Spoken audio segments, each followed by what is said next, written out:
Welcome back to BST, everybody. Thank you so much for joining us on yet another episode. The Green Bay Packers have beaten the Pittsburgh Steelers, among other games that we will talk about. It was a good Sunday of football. A lot of teams on byes, 6 teams, I believe, were on byes. National Tight Ends Day, we saw quite a few tight ends show out, and almost all of them seem to have eluded my bet for anytime touchdown, so that wasn't great. But let's just start off in the Packers game. They win 35-25 over the Steelers. Shaky first half from the Packers. I thought it was over. I thought the season was over. I was ready to drop them from the power rankings. Season over at 4-2-1. Yeah, I was ready to fire Matt LaFleur. Wow. I still am close. It's just every week it feels like the Packers don't show up when the games start. In 2023, the Packers were really good about starting hot and with not finishing. But I mean, you can say that, but I think it's so important once you got Micah Parsons is to get a lead immediately. And I feel like even in the first quarter, I thought they played well offensively. And it's just like, if we could just jump out to these leads where you're up 14-3, 14-0, Yeah. 17-3, 17-0, whatever it is, when you're getting these good drives, but you're just not coming up with points, like it almost eliminates Micah Parsons because the opposing team does. So they're right there. They just can't quite get it done. But in the second half, they were a lot better. Jordan Love had a career day, 360 yards, 3 touchdowns. Although a lot of it was yak, but I still thought he facilitated the game well, did what he needed to do. The ball was out of harm's way, which honestly is just the number one thing that Jordan Love has done a better job this year. Was it a tie for franchise record consecutive completions? It was. So, I know the yardage wise, a lot of that was yak yards, but to tie a franchise record where quarterbacks named, Starr, Favre, and Rodgers were part of, I mean, that's pretty good. I'm not taking anything away from him. I'm not saying Love is as good as them. I'm just saying he wasn't like throwing haymakers all over the yard. Oh, but I think he was dealing, especially in that second half. No, he played well. He took what the defense gave him. Yeah. Well, and I think in that same context, the defense really for the Steelers played pretty well in the first half. I think they were getting home on the pressure. The blitz was they weren't sacking Love, but they were certainly hurrying him. We are screwed if a blitz gets home. But there's just no answer on this team. But I think part of that, I mean, now that the emotion is gone from it in the moment, and you feel like they should just score every possession against the Steelers. Steelers made the adjustments they needed to coming into this game that they weren't making against Cincinnati last week. They were getting cooked, but they were also getting cooked by way better receiving talent than what the Packers have. So, it allowed them, I think, to play there's nobody on better man coverage. They didn't throw Ramsey man on man like they did. For some they reason didn't really against have Chase, to, they decided to be a good idea to put Ramsey on him one-on-one in man coverage, and Chase made him pay. They were selling out to stop Jacobs. It kind of was working. And 13 for 33. And the Packers weren't executing. I think that's been the biggest problem. The biggest frustration for us has been the slow starts, the lack of execution. Just a lot of really weird play calls that just kind of crop up here and there. You've got your weapons on offense, but yet they'll run like a Bo Melton sweep, and you're like, I thought he was a corner this year. What is he playing, and why would you do that? Like, they do a lot of weird ones. Savion Williams will suddenly take a run, and you're just like, I don't know. It just sometimes feels like it's just weird. Sometimes is this really the plan? Yeah, I agree. And then tonight you see what Tucker Kraft can do. He's a monster, and it's like I'm ordering a jersey. Why don't we run plays? He for should Kraft? Be the focal point. Focus it around him, especially in the red zone. Yeah, he can just run. If a corner's trying to one-on-one tackle him, there is no chance. I mean, Watson coming back was big. Watson made some quietly great at 85 yards. He didn't feel like that, but he did. No, and he and Love have some kind of a connection where Love can just throw these crazy little floating balls that just find Christian They Watson. just find him, I yeah. I don't really get it. There were a couple throws he made that I was like, one to Kraft, one to Watson, where I thought, ooh, is that getting picked off? And it just, they just made a play on it. Yeah. And so I think that's what I find exciting about Love coming from the Favre era. There's a lot more Favre in Love than Rodgers in Love. Rodgers would never float a ball like that. And you live and die by it. Sometimes it works, sometimes it gets picked. But when it works, it's Right great. now, it's not getting picked. Right now, it's not. So I thought that one to Watson was going to get picked, but it found its way there. Found its way. But I just need consistency from this offense. Mm-hmm. I don't think we're going to get it all season because the pieces are there. It's just not functional because LaFleur wants to run the ball, but we can't run block. We got to be one of the worst teams in the league at run blocking. I think a lot of that is on the receivers too. I think they're not blocking. But they're on the run block. I think they're not executing. I think in that sense, we don't turn like 10-yard runs into like 20 plus. But also, it's just like this interior O line and the tackles. They get no push at times. I also think Jacobs run into a brick wall. Well, and I think Jacobs though. Jacobs is a different. He's a shifty back, right? He is a guy that tries. He makes moves and he creates a little bit. And I think the Packers. I think LaFleur's scheme is more for a less talented running back. That it's just like, I'm going to zone block. I'm going to scheme it this way, run that way. And I think that's why you see Emmanuel Wilson have a little bit more success because he's like, okay, the play is to run that way. That's exactly where I'm going. Where Jacobs might make it, see something, and think, ooh, maybe I can do that. And then break one. All I'm saying is go watch Indy. Today, they may have had like a 10-foot wide hole for Jonathan Taylor to run through. True. That's why he's breaking off 80-yard touchdowns. That's why Saquon broke off 80-yard touchdowns last year. I just wish this team could run block because Jacobs is such a talented back, and it's just not there half the time. Like, he's just running into nothing. Yeah. And, I mean, he's scoring a ton of touchdowns because he's a really talented back, like I said, but it's just so frustrating. So we get into these situations where we want to push the ball down the field, but, I mean, those are really low percentage plays. So you're throwing the ball downfield on first down to try to be aggressive. It comes up incomplete just because, like, you're not going to hit every bomb. And then you run the ball with Jacobs, and the run blocking is just horrid. So we get a yard, 2 yards, 3 yards, and then it's 3rd and 7. And we've been the best team in the league on offense on third down so far this year. But these past 2 weeks have been horrific on third down. And I mean, what did the Packers finish today on third down? Let's see. Where is it?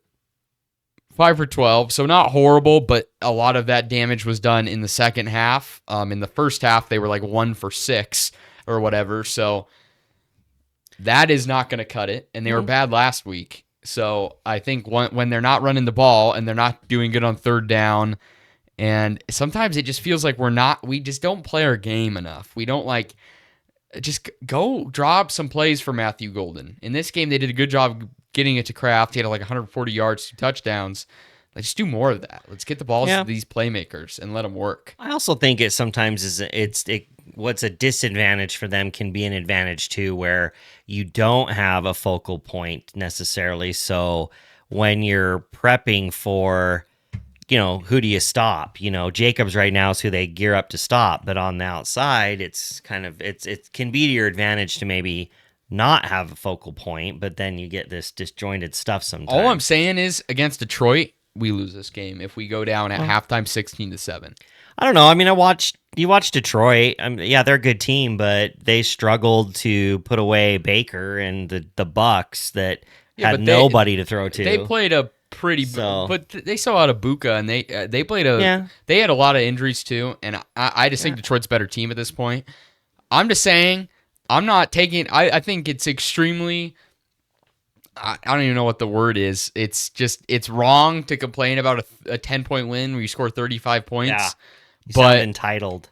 But I'm just trying to be objective here and look at the situation and be like, this team isn't playing their best football, and it's going to kill them.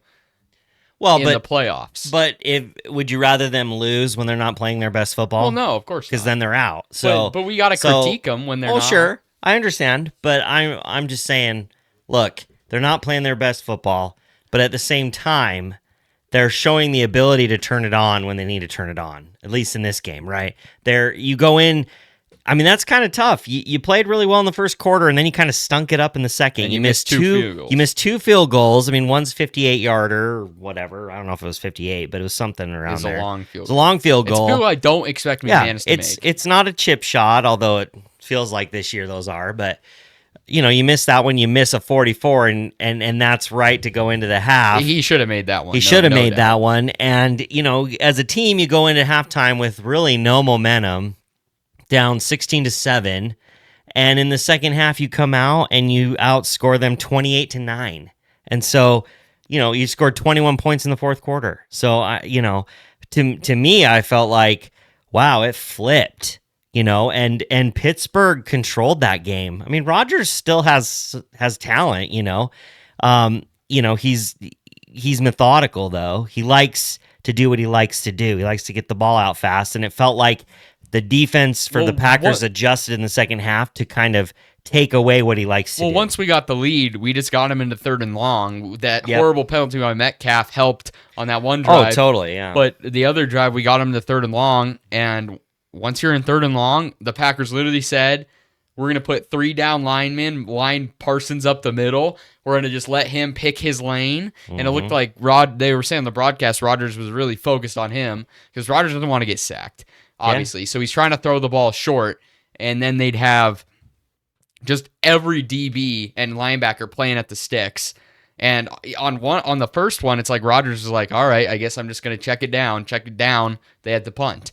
And it's like Rodgers wasn't even willing to go for it, and the Packers knew that, and they're just like, all right, I guess we're just going to play the sticks and get the ball back. So once they get the lead, like I think that's the problem with the Steelers is once you kind of get the lead on them, if you have a good pass rush, it's kind of over. They like the jumbo package. I mean, they kept talking about it. Collinsworth kept That's why saying they have to stay ahead. Yeah, they have the jumbo package out there. They run the ball, and they do these quick outs. They don't have very much depth after DK. No. On the receiving side, and it just seems like they don't scheme up very much for DK.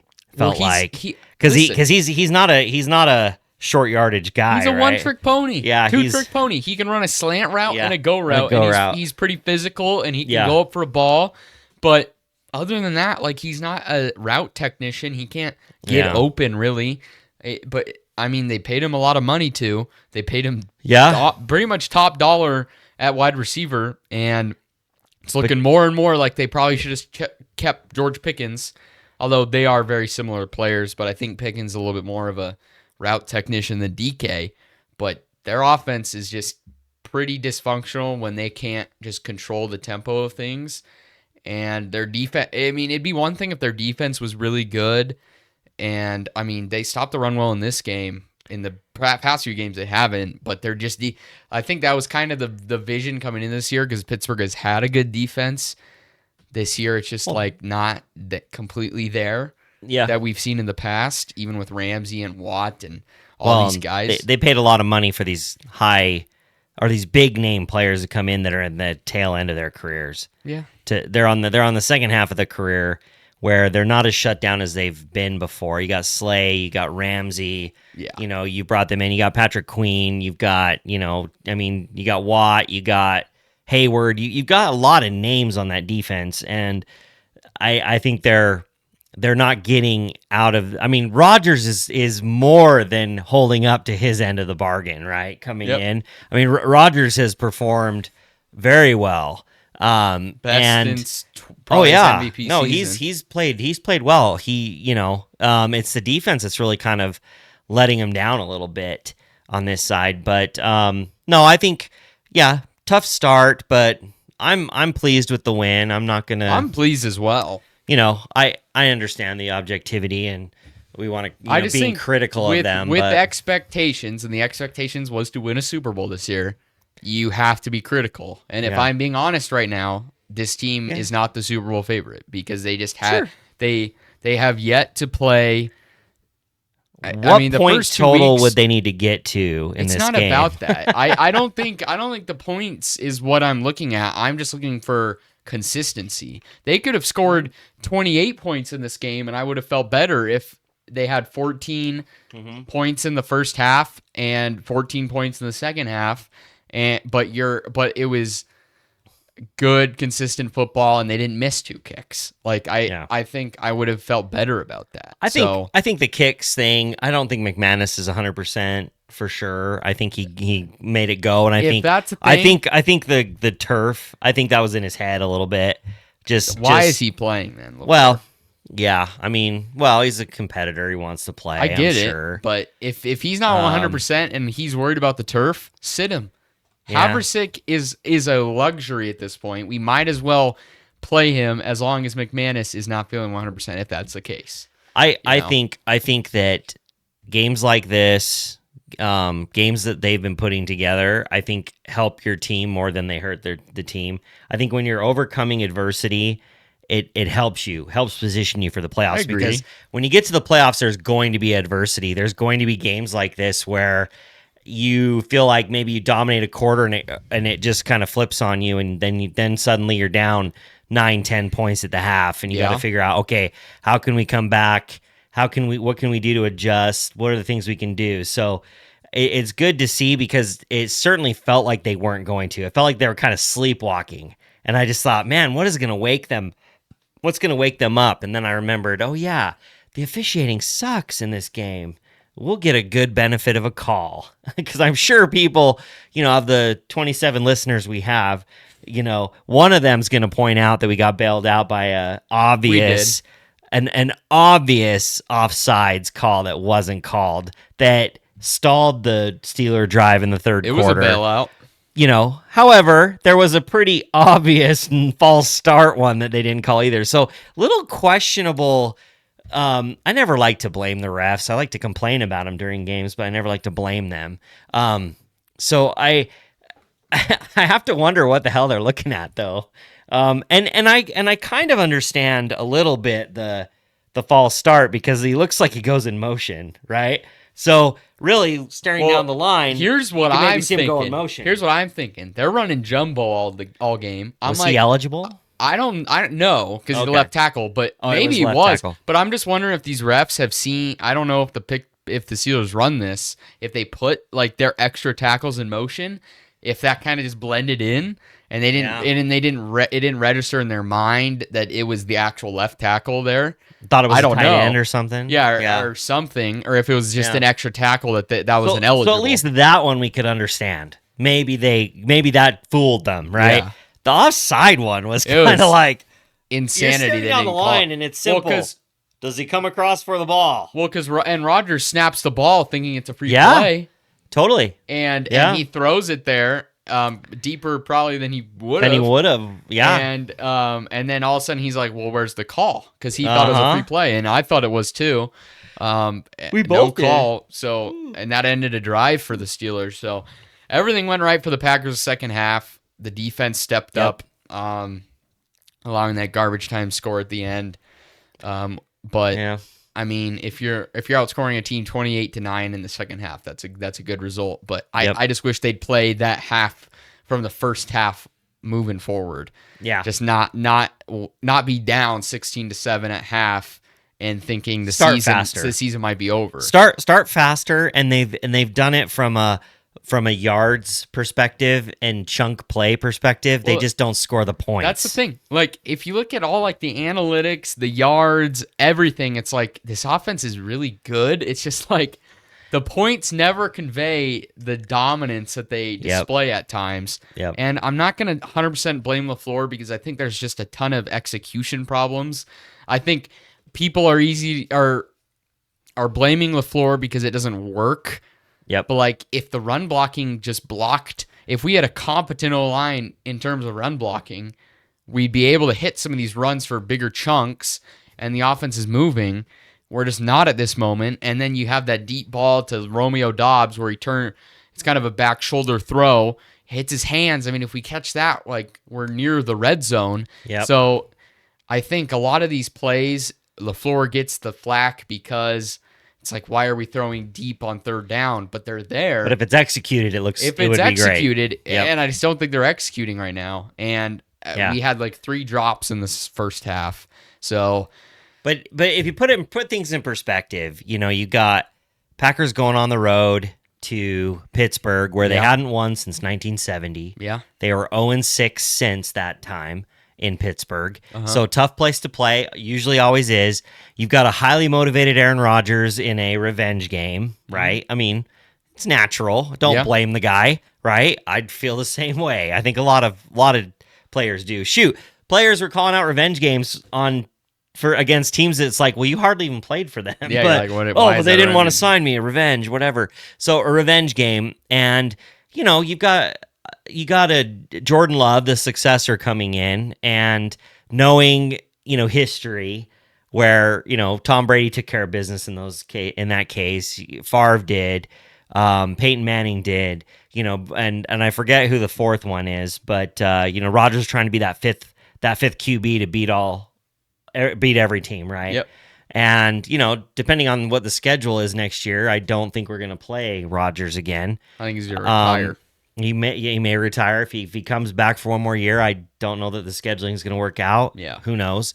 But hats off to the Packers. Hats off to Love in that situation. I mean, for Jordan Love to come in and be 29 of 37 for 360 and 3 touchdowns, averaging 9.7 an attempt. It's like not taking a sack, having a QBR of 89.1. I mean, that's pretty impressive for him. Just because it's like he's not Rodgers, he's not Favre, he's Jordan Love. He's going to be whatever he's going to be. And no, I mean, I think it was an impressive showing for him. I agree. So, good win by the Packers. I think Carrington Valentine moving forward should play over Hobbs. They completely sat Hobbs after last week, and I thought Carrington Valentine at least just like showed some juice and showed that he can get a few pass breakups and be near the ball. I mean, it felt like Hobbs was never even there, but tough loss for Pittsburgh. I mean, 2 weeks ago, you're like, man, is Pittsburgh going to run away with this division? And we'll get to the Ravens game next, but I'm not saying the Ravens are going to make a run at this thing, but I mean, you think. I mean, we were looking at this earlier. If we go look at Pittsburgh's next stretch of games, I mean, they host the Colts next week. Probably a loss. Boy, I mean, that's with how the Colts can get out to a lead. I think they're going to run all over. The way the Colts can score, and like Jonathan you said, Taylor might have 200 yards and 3 touchdowns. Yeah, the run defense hasn't been great for the Steelers. So I mean, they host the Colts. They're at the Chargers, which Chargers are getting healthy. They're 5-3. Steelers fans travel well, so that LA stadium could be. You just have to ask yourself, 50-50. Can they get out to a lead and hold it in these games? I mean, the way Herbert's playing and the way they're going, I don't see that as a win. Then they're hosting Bengals. That one could happen. They're at the Bears. I mean, we'll talk about them next, but that's not necessarily a gimme. That's not a gimme. And then they host the Bills. Then they're at the Ravens. So that's a tough stretch. It's a tough stretch. So I think tonight in this game, I think the only fans happier than Packer fans are probably Ravens fans. 100%. So big win for we might as well just get to that game. Let's just go to that one. Big win for the Pack. But let's get to the Ravens-Bears game. Going into this game, I mean, there was all the confusion. Is Lamar going to play? There was like the whole practice designation thing. They might get like some repercussions because they said he was limited or something, but he didn't actually practice. It sounds like he spent all of his time on the practice squad, or the scout team. So he fully participated on the scout team, but that doesn't count. That equals limited participant. So, according to what I heard. So who knows how that screwed up the Bears prep? I don't know if it really did. I'm sure they prepped for both quarterbacks. Dude, if I'm a coach, I almost look at that and go, well, I guess as a fan, I've always thought, I always assumed that there's a little bit of gamesmanship in that. Anyway, yeah, me too. I always assumed that. But apparently what the league is saying, that is like letter of the law. Like there is a protocol to follow in that. So in that sense, I guess that could create an advantage or a disadvantage for a team. Yeah, I But guess. but I mean, if you're the Bears, you're expecting. If anything, this is Why the wouldn't you easier play? outcome. It would make more sense that the Ravens would say, "Oh, he didn't practice," and then, Well, "Oh, here's Lamar playing." and there's film on Huntley. He kind of copies Lamar a little bit. I mean, he's not as good as That's Lamar, you're talking obviously. to a Pro Bowler. Oh, for Tyler Huntley. Didn't he make a Pro Bowl? Yeah, he did, but he was a fill-in. He was a fill-in. But I mean, hey, he's He played he's well. a Utah guy. This is I'm a way Ute better fan. than Cooper Cooper Oh, Rush. Oh, totally. I was about to say Totally. Cooper Flag. No. Yeah, wrong sport, right? No, yeah. Tyler Huntley plays He's a very confident similar, quarterback. and he plays very similar game to Lamar. He likes to Yeah. use his legs. So whether you're preparing for Lamar or Tyler Huntley, it's the same. I mean, I don't think it in any way made the Bears go, "Oh, wow, that's why we lost," because I just we think, thought Lamar was going to play, and then the backup played. and So the funny thing is, the Ravens were favored from like start to finish this whole week. And I mean, I was just gonna bet on the game, and like I'm thinking, really, like if Lamar ain't gonna play, Bears been on a heater. yeah, 4 straight wins coming into this week. I'm like, I don't know, man. I think the Bears might get this one.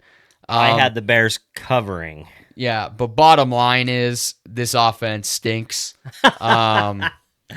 I really do think Ben Johnson's a great coach, and I think he's going to succeed with the Bears. I think every Bears fan should look at themselves in the mirror and just ask if their team made the right decision drafting Caleb Williams. Well, here's the thing. Yeah, Ben Johnson looks like a guy that keeps it all together, walks into a room after the game and screams consistently for about 10 minutes. I really like Ben Johnson. 'Cause- I think he's an intense coach, but I think he's super smart totally. play calling No, wise. I think he's going to be a good coach. That which is sucks. not in any way a knock on him. No. I'm just saying he has that look of like anguish. You can tell he's all mad. the time. You can tell when he's pissed. And the thing about Caleb Williams is, and I've heard some Bears fans, talk about this. It's like Caleb Williams, when he's off script, scrambling, can hit some of these, Superman balls, what he did in right? college. Because exactly that was That's what the he's way done the his whole offense was life. drawn up in college. When you ask him to do a 3-step drop, He's not Jared Goff. he can't really do it. He struggles with the easy with the pedestrian type throws. Yeah. And I mean, to stand back in your own end zone and try to hit Roma Dunze across the middle like He's that. just late. He is so late, and I mean, he just telegraphed it though. I mean, that Ravens DB that picked that off, I mean, they showed the replay and he just knew. He's like, all right, I know what route he's running here. He's just going to come across, and he just went and ran the route for him and intercepted that ball, and that was the difference, really. I mean, don't think he processes the game fast enough, and I just think he's inaccurate at times. And I mean, we've seen throws this year where he's rolling out and he just throws like a howitzer. And I'm like, Yeah. I don't think there's a QB in the league who throws like with more velocity on the run than him. And it's like, dude, that is such crazy talent. But I'm just not sure that he's like a good quarterback. Like, I don't think, and I think I looked at the comments on some Bears fan pages, and it's just like they're saying the same thing. It's like, I think slowly Ben Johnson is losing faith because he's just not. Ben Johnson's offense ran so well with Jared Goff, who just made the throws that were there. And the Bears are good at weapons. Obviously, they don't have Gibbs and Monty. Swift is certainly not that. Honestly, I think Swift is a pretty bad running back in general. they just have a better offensive line. Yeah, but I mean, the Bears have a good offensive line. That's what I'm saying. Like, the Bears just have a better offensive line than what Swift is usually running in front Yeah. of. So he looks a lot better. Yeah, This so year. I mean, today not so much. But yeah, I mean, and they kind of seem to be doing a split backfield. And I mean, the receiving weapons are good, but I'm not sure Caleb can fully run this offense like Ben Johnson wants him to. I think there's just something in there where he's He's inaccurate at times. He can't process the defense. He just doesn't see things. Takes some sacks in bad spots. I mean, He tries to play hero ball sometimes, and sometimes it works. But I mean, athletes in the NFL are just a lot better than they are in college. And I mean, if you're a Bears fan, you're probably sick to your stomach looking at Drake May just light it up. gosh, yeah. I mean, is Drake May the MVP right now? Oh, I don't know if he's got the Patriots at 6-2, and he's leading the league in touchdown passes. No, I don't think he's the MVP yet. I think he deserves some I recognition. mean, he's in the conversation. I mean, he's playing out of his mind. I think every week it seems to shift to somebody else. You know, I just think people were high on Baker, and he's had a rough couple weeks. And now I don't really hear Baker as much. The problem you get in being the first pick is you're thrown into a quarterback. You're almost thrown into the decision. You can't make the decision. If they didn't pick Caleb Williams that night, they would have been flamed for it because Caleb Williams was a generational prospect talked about for years. Yeah. And you saw it last year with Jaden Daniels. It was somewhat of a debate. Should they have picked Jaden Daniels? I think the answer last year was yes. And I think the answer this year is they should have picked Drake May. Bottom line. And I think Drake May in this offense would be pretty lethal. So I think every Bears fan should be like, yikes, because this guy's your future. I mean, there's an argument Bo Nix is even playing better, right? There's an argument. There's an argument. I'd still rather have Caleb Williams than Bo Nix. I think they're both kind of inaccurate, and I'll take the guy who can throw. Who processes the game better, Bo Nix or Caleb Williams? I mean, Bo Nix probably. Yeah. I think Bo Nix in this offense would be good, but I don't know. I'm not going to judge him. He's a year and a half into his career, so I'm not going to say that like his career is over or anything. I mean, you can see that the talent is there. The guy can throw a fastball. He's athletic. He's athletic. I mean, he is super impressive when he gets out of the pocket. He kind of has that Mahomes speed where it's deceptive, and he can really scoot and get first down. So I think there's pieces here.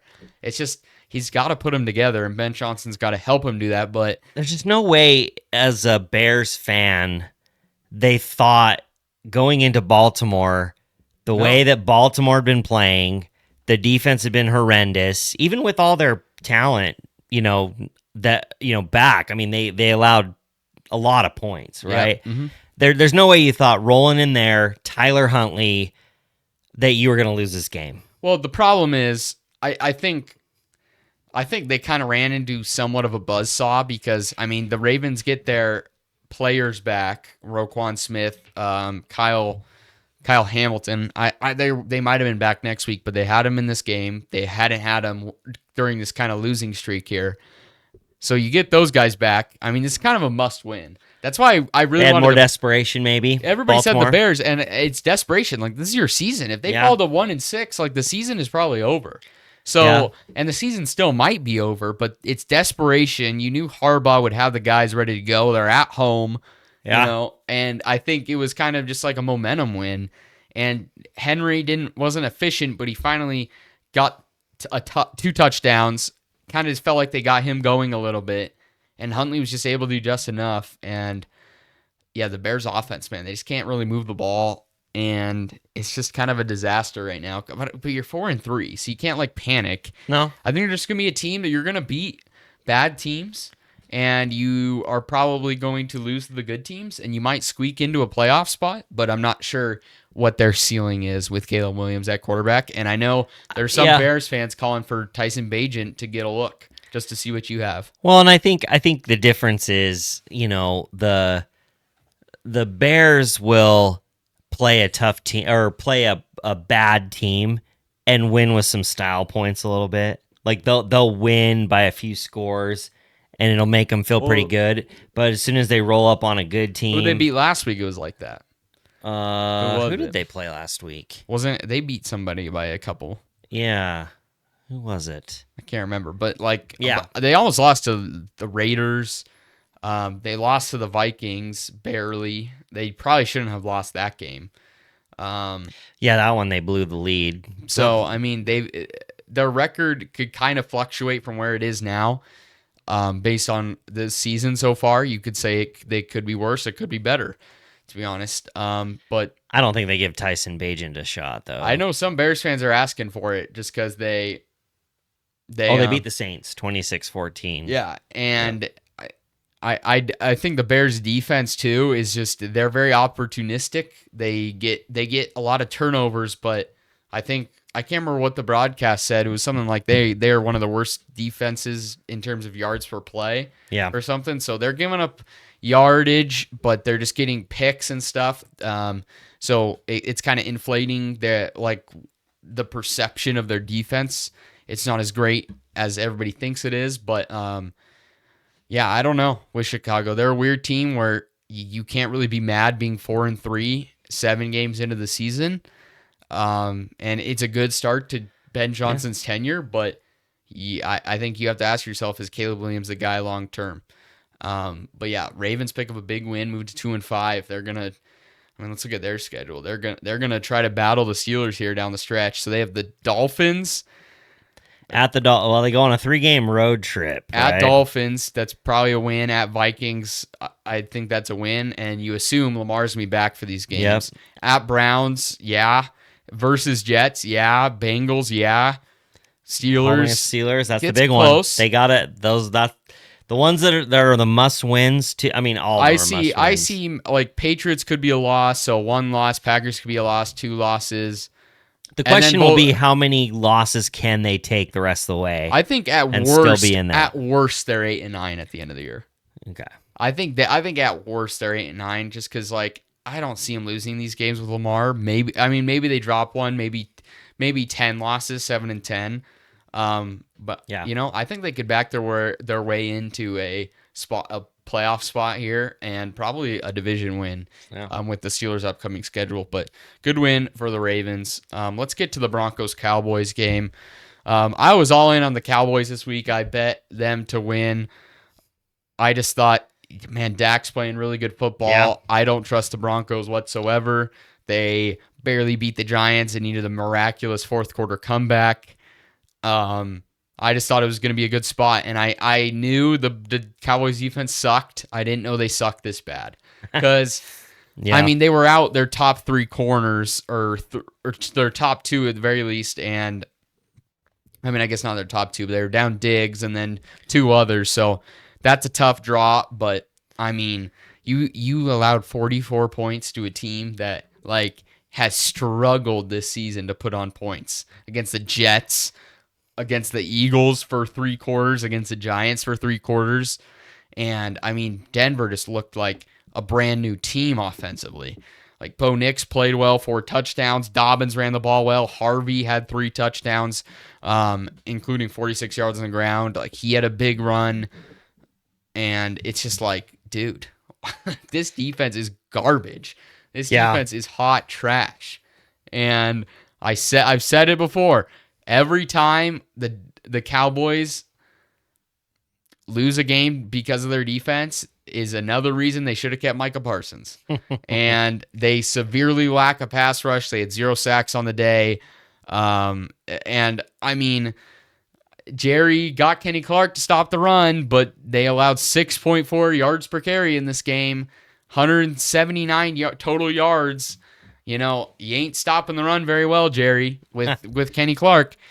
I'm done. I'm complete. It doesn't even matter how it works out for the Packers. The Cowboys lost the trade. I'm done. Yeah. I'm done even trying to look at it positively for them.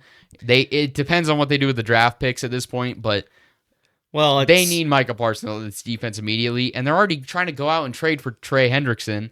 Yeah. And the Bengals shut them down on that, and it's like, so you do need a pass rusher then.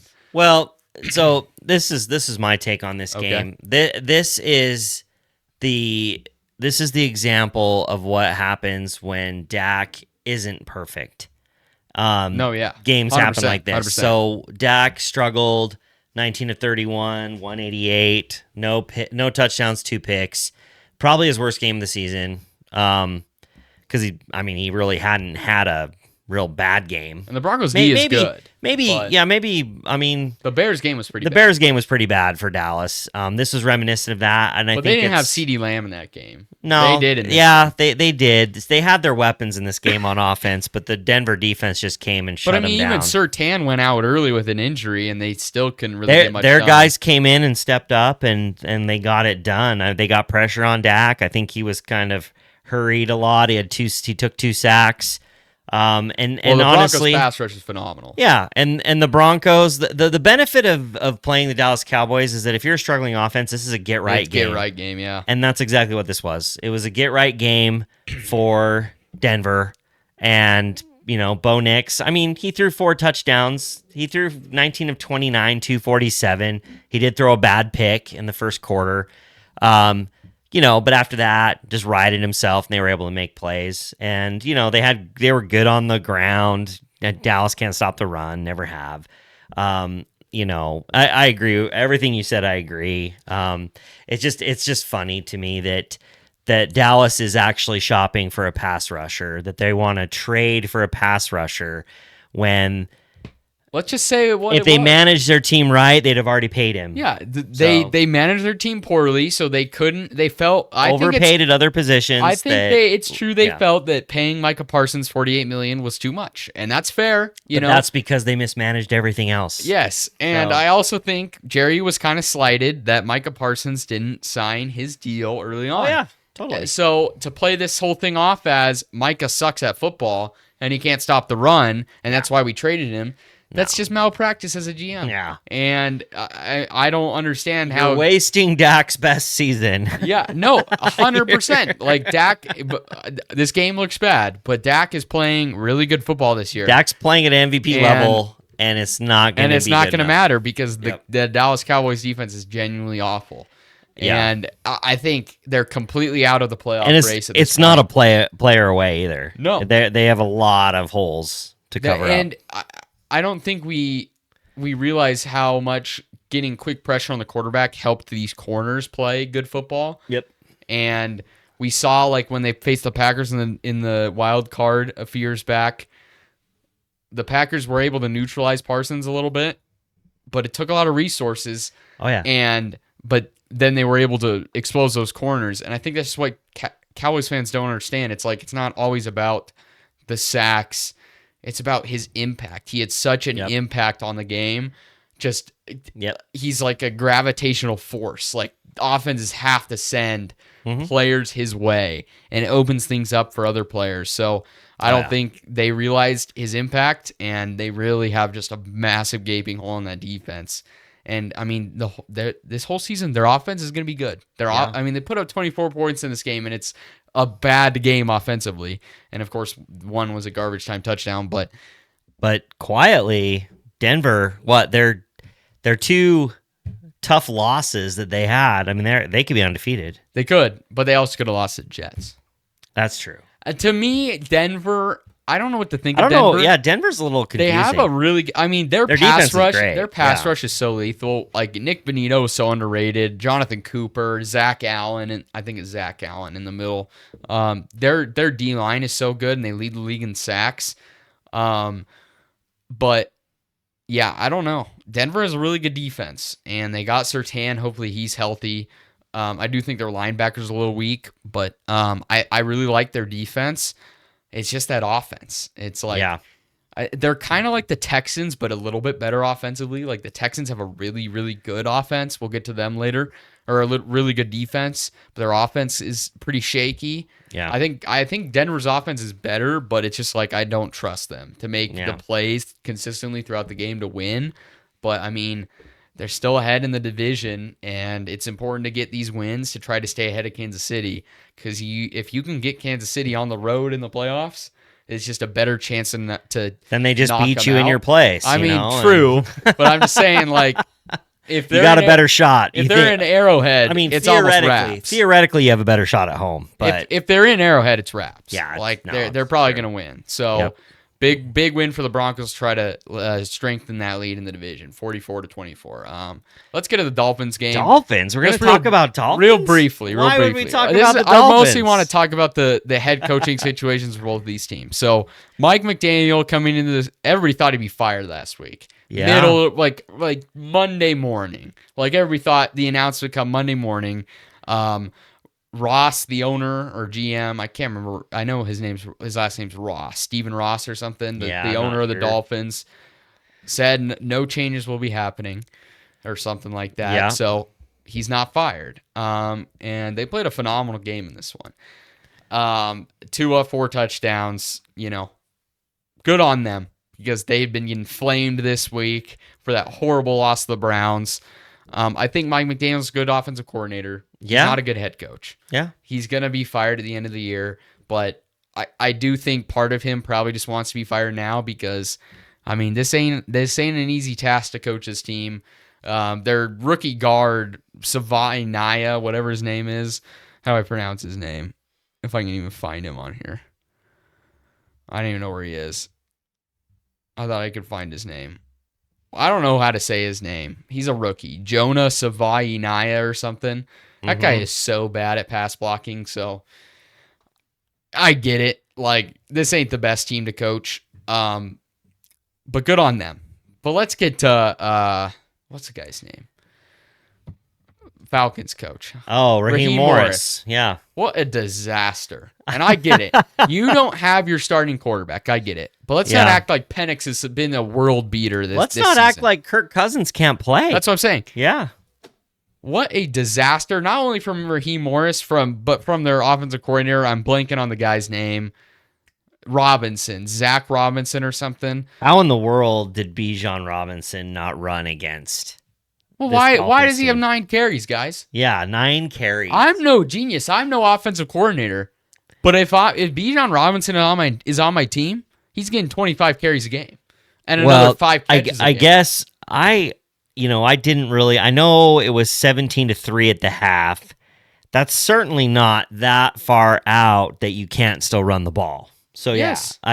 If they were trying to play from behind, which they were most of the game, obviously, losing 34-10, but he's your best player. Yeah. Give him the ball. It's a little bit of a stinker similar to what they put up against Carolina when they got blanked. It's ridiculous. I don't know, Raheem Morris. I don't know what to think about this guy. If he's a good coach or not. I don't know. To me, it's such malpractice. He's a defensive coach, right? I think him is one thing. I don't think he's a very good coach. I don't think he gets his team very prepared to play.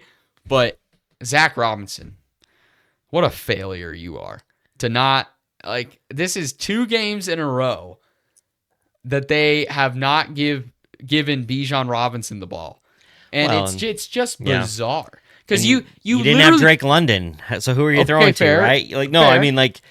I'm trying to make your point. But they played the Buffalo Bills. You gave Bijan Robinson all these touches, and you won big time because he had such a dominant performance. And I get it. He ran for 2.8 yards per carry in this game. But sometimes, if you're out Drake London, just get the guy the ball. Well, how's Miami been against the run? Horrible. Right? They allowed defense. Rico Dowdle to have 200-plus scrimmage yards. Yeah, so I don't understand that. And you're at home. You're at home. You're at home. Miami came into your building and did this. It's like straight off the worst loss of the year. The Bills have to be looking at this and going what the hell? Yeah, what happened? Dolphins 34-10? I think the Bills defense is pretty horrid. Yeah, but the thing. So are the Dolphins. Well, I agree. They're 2-6 I agree. now. They were 1-6 coming into this game. It's ridiculous. It makes no sense. They were 0-4 on the road. There's no way you come in here and you allow them to just punch you in the face and you never get up off the mat. And 9 carries for Bijan Robinson is insane. Now it kind of switches. It's like, when is Raheem Morris fired? And I don't know if he'll be this season. They're 3-4, but they're still alive. I think he should be fired soon because I don't think he's a good coach at all. But they're behind. What's Tampa's record? 6-2 6-2. Oh shoot, yeah, they're pretty far behind them. So yeah, I just want to talk about that. Just such a bizarre. That's really weird. Bizarre game. I don't like. If you told me the Dolphins won by 24 in this game, I would laugh at you Oh yeah. going in. I'm like, the Dolphins People- got to be down in the dumps coming into this game, and they just destroy them. Well, and people were booing like crazy. I mean, Kirk Cousins looked lost. He looked like he'd never thrown a And I football get it. before, and yeah, just super bizarre. But like, yeah, and they traded away their first round pick to get that edge rusher. I can't remember what his name is. But so they do that. It's all right. I mean, if you really like the guy, you like the guy. But now they don't have their first pick. I can't remember who they traded it to. So you got to win this year. Yeah, I mean, not looking so great. if you give I'm gonna search that up. Who is the Falcons' first round pick this year? Has 2026 Falcons first.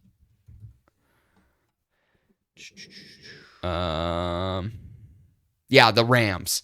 Oh boy. So this is an absolute disaster if you start to fall here. Get James Pierce Jr. Yeah. Okay. Like if we look at they're at the Patriots next week. I mean, Patriots playing good ball. I think it's probably a loss. They're home against the Colts, probably a loss. So that's 2 losses. Panthers, you're home against the Panthers. You probably You win want that some one. revenge, right? Saints, you probably win that one. Jets, you probably win that one. Seahawks, that's You a lose. loss. Bucks, you lose. that's a loss. Cardinals, You cross probably the win country. that. Rams, loss. So I mean, you're at 7 wins. You're probably like 7-10, 8-9.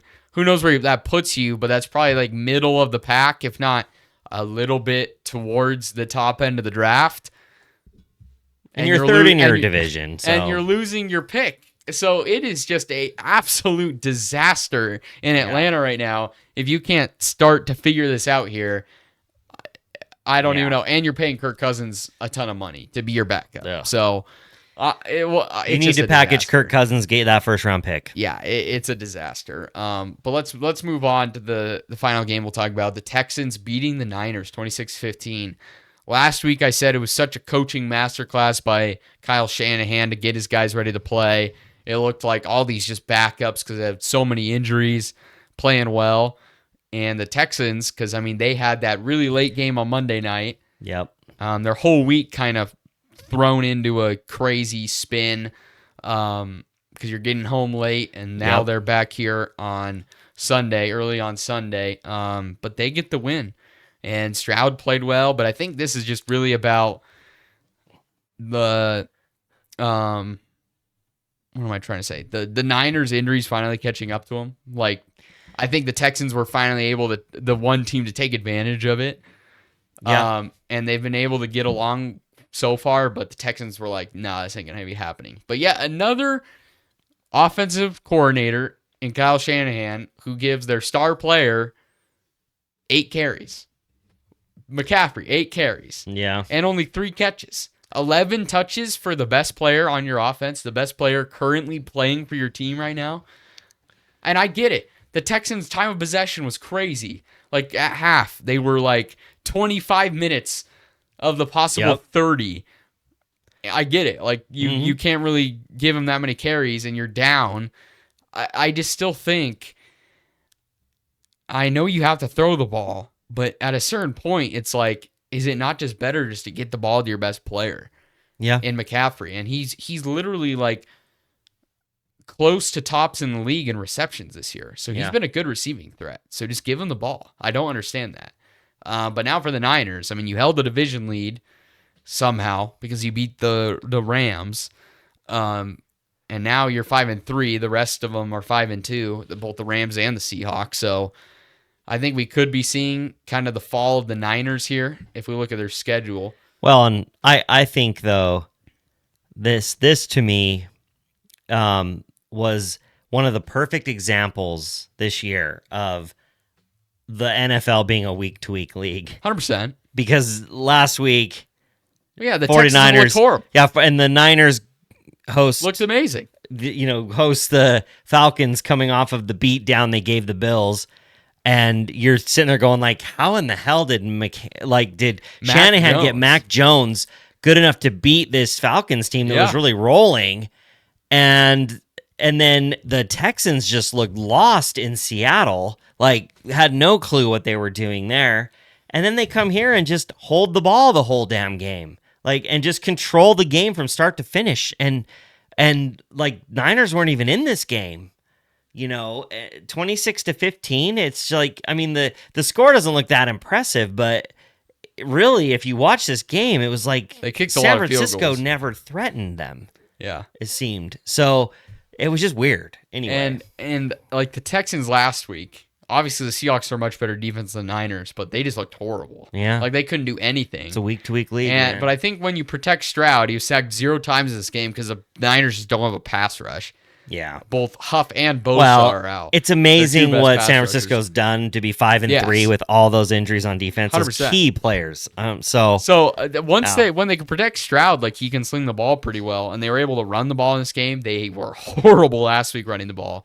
But I mean, I bet on the Niners in this game because the odds were pretty good, and Houston was out their top 2 receivers in Kirk and Nico Collins.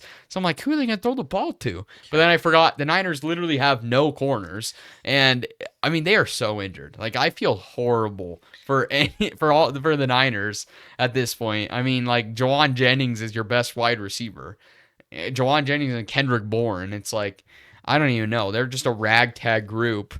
And if we look at their schedule here, I mean, you got the Giants, which losing Cam Scadaboo, thoughts out to him. Hopefully he gets better with that ankle injury, out for the season.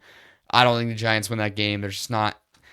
I mean, I think it kind of sucks the juice out of the Giants. They really don't have that threat on offense besides Dart now. So yeah, but Niner defense. I agree, but the Giants can probably move the ball and score, so it'd be an interesting game. It'll be an interesting game. I still think they probably win that, but like Rams loss, Cardinals, Panthers, Colts loss. So I mean, they got a pretty easy schedule. So yeah. I mean, they could challenge for this division, but with these injuries, some of these games you never know. Division game is going to be a toss-up. With these injuries, their roster is kind of on par with the Cardinals or the Giants or the Panthers. But they still have McCaffrey, so that might be the most important thing. But I don't know. It's just pretty embarrassing from the Niners, and crazy for the Texans. And the Texans are it's a must-win probably for Houston. I don't even know what to do with the Texans. Can't go to 2-5, right? So you improve to 3-4, and you're still kind of in the hunt. This is no longer their division. Going into this year, this was their division. It's no longer. It's really weird because Houston 2 years ago.